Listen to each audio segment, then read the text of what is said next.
ইসলাম আসাদ স্বাধীন বাংলাদেশের প্রথম আধুনিক রোমান্টিক সিনেমার নায়ক। সিনেমাটির নাম ছিল ঘুরটি। তার বিপরীতে অভিনয় করেছিলেন অভিনেত্রী সুবর্ণা মোস্তফা। সেই সময়টাতে সাদা কালো কিছুটা একঘেয়ে ধারার সিনেমার পর এমন এক রোমান্টিক ঘরানার ছবি দর্শকদের কাছে নতুন অভিজ্ঞতা হয়ে আসে। সিনেমাটির দুইটি গান কে বাঁশি বাজায় রে এবং চলো না ঘুরে আসি আজও বাঙালি শ্রোতাদের কাছে সমানভাবে জনপ্রিয়। বাঁশি বাজায় রে মন কেন না চায় রে।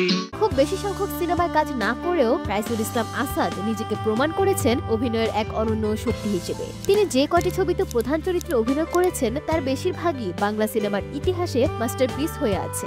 কখনো তিনি হয়েছেন লালন ফকির, কখনো অভাগা দুখাই।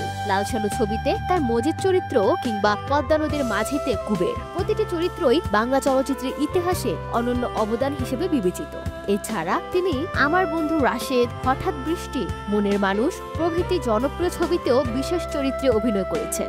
তার অভিনয় জীবন শুরু হয় 1972 সালে মঞ্চনাটকের মাধ্যমে।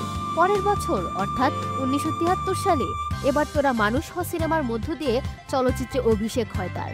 এরপর নায়ক হিসেবে তিনি অভিনয় করেন বাংলা সিনেমার ইতিহাসে প্রথম আধুনিক রোমান্টিক চলচ্চিত্র ঘুরটিতে।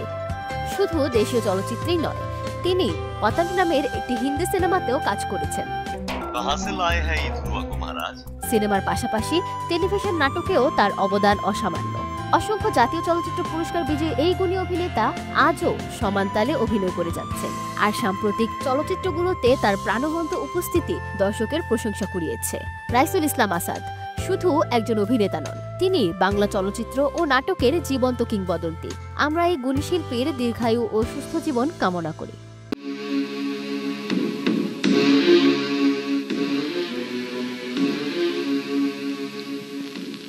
বিয়ার স্বাদ মিটছে, হরামজাদা মিটছে তোর বিয়ার স্বাদ।